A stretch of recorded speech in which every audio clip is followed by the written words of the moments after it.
Hello, this is Christine, physical therapist and creator of Aging with Ability, where my goal is to provide encouraging resources for older adults to improve their health and age well.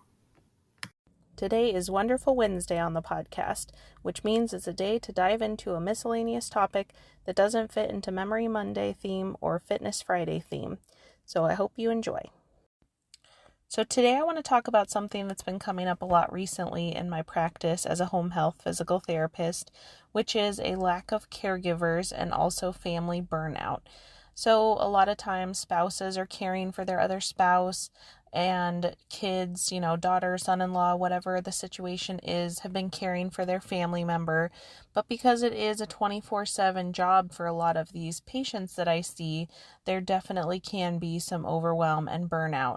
So I want to discuss some of the signs of burnout and also just give an overview of different levels of care, because I feel like people don't know what is available. And a lot of people automatically assume that if you need a caregiver, you have to live in assisted living. So I just want to go over some of these general topics and discuss. Let's start with some signs of burnout. So a family member may be feeling overwhelmed, feeling tired, getting too much or too little sleep, becoming irritated easily, having increased physical pain if they have underlying conditions, or experiencing headaches. Or a more extreme example is substance abuse, such as alcohol or prescription drugs. So I personally have seen family members or spouses that experience all of these symptoms. Definitely physical pain is a big one, because stress can just come out as more pain, partly because maybe your diet has changed if you're stressed out and caring for someone, or you're busy, so you're making a lot more processed meals. And then unfortunately, I have seen alcohol abuse in a family member that was overwhelmed. And then also, just that stress and irritation, getting irritated with the person that's experiencing the health issue, or just getting irritated at the whole process and everyone involved. So these are a few of those signs of burnout, and definitely, they range from mild to really life-altering. As you can tell from, an example of substance abuse, that's a very serious thing, and also puts them in a place where they're not able to care for that person as effectively as they could otherwise. So thinking about caregivers and having someone else involved, even if it's a few hours once a week, to let the person that's the main carer go to the grocery store by themselves, or go run an errand, or have just a nap and things like that, just that little bit of relief. So that's one end of the spectrum of caregiving. And then the other end of the spectrum is that full-time, long-term care, whether that's assisted living or memory care, or even like nursing home, kind of skilled nursing level of care. So I want to talk a little bit about those levels of care, and this is just in my experience, so different regions might have different terminology for this or different options available. So a starting point for a lot of people is in-home caregivers. I hear it over and over again. I want to stay in my home. I want to stay in my home. So in-home caregivers can be a big part of that strategy plan, as well as home health, but that's very temporary. Whereas in-home caregivers can come for months and months and months, depending on financial resources or state assistance. So those can range from, 3 to 4 hours once a week to let, the person that's the main caregiver have a break, or that can be 3 to 4 hours a day, or even I have seen situations where they have multiple staff members that are caregivers for them that come to the home and cover care 24/7. Kind of the next level, when you think about it as levels, there is independent living, and that's usually at a facility, sometimes attached to a facility with a higher level of care, like assisted living.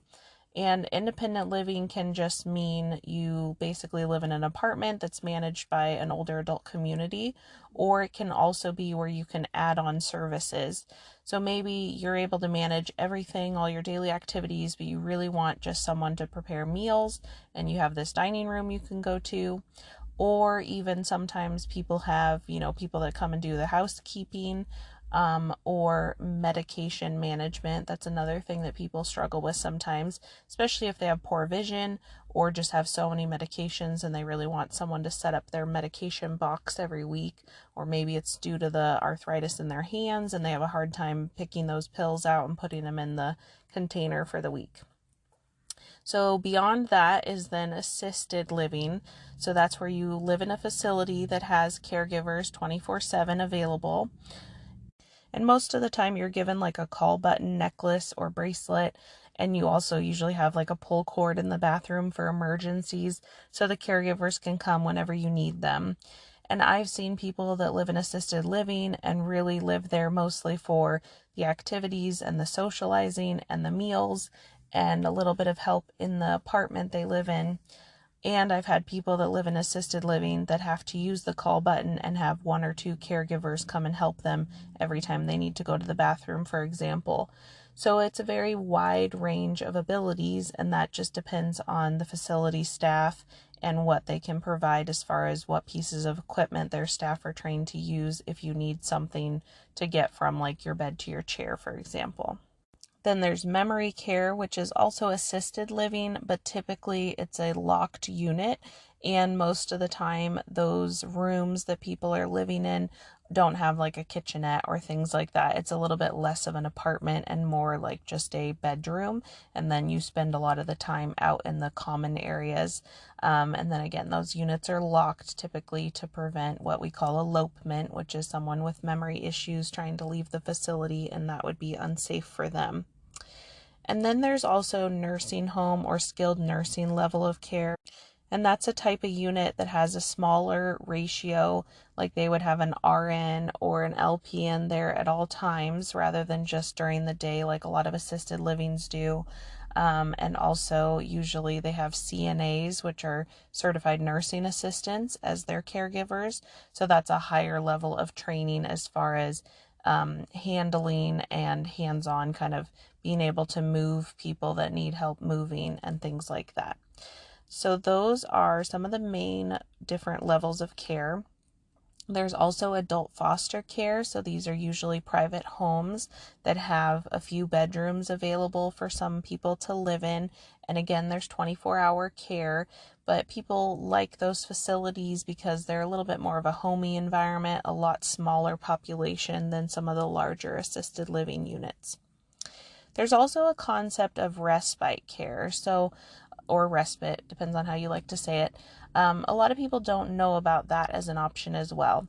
So say that you have a family member or you personally have a medical issue and you're going to need a long time to recover, but you don't get enough skilled nursing. So you could maybe stay in an assisted living environment for a month or two until you're fully ready to come back home to your own environment, especially if there's hurdles to returning home, such as a flight of stairs you absolutely have to use to get to your bedroom or the shower or whatever, something that can't really be adjusted to the lower floor.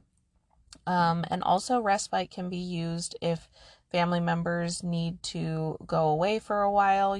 Maybe it's the daughter and the family are taking care of someone, but they need to leave town, and they can do a respite stay, put the person in a facility for a week or so and go on their trip and have full-time care. And then when they return, they can, come back to being the full-time care. So that's another option, and people don't really know that much about that. So that's one I wanted to mention. Those are all more like long-term situations and people actually caring for you. Those are all examples of that. The other thing is just kind of adjunct services. So maybe kind of piecing together a little bit of extra help in one particular area would allow you to continue to be as independent as possible. So maybe you have stopped driving, but you still obviously need to get to medical appointments and things like that. So consider finding out what medical transport services are available in your area. The other area that people struggle with is meal preparation. So finding out about whether Meals on Wheels is available to you, or some of these meal prep services that come to your house. You get a box in the mail with the food all prepared in portions, and you just do a little bit of cooking. Would that help you? And then house cleaning. Sometimes you just are not able to do the deep cleaning that you would like to get done in your home, and that's one of the things you're concerned about. And so having just a house cleaning service come rather than more formal, kind of medically oriented caregivers.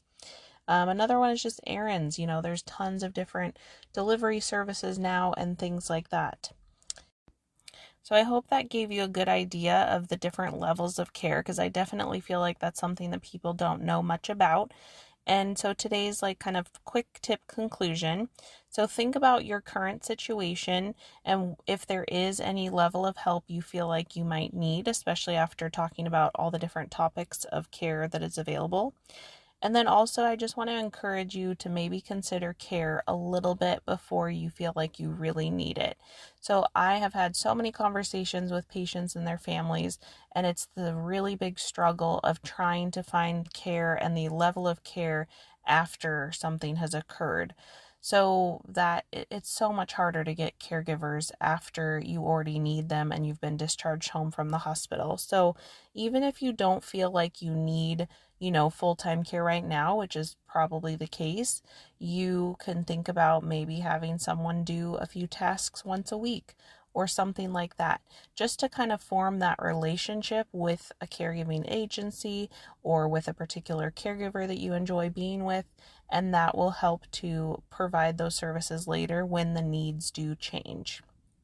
Looking into local options, what services are available, who would I call to find out if I'm eligible for state assistance with paying for caregivers, and that can be through a local senior and disability group, or finding out if your doctor can refer you for a visit with a medical social worker who has a little bit more information about what's available in your region, as well as knowledge enough about health conditions to kind of realize what you might be looking for in the future as well.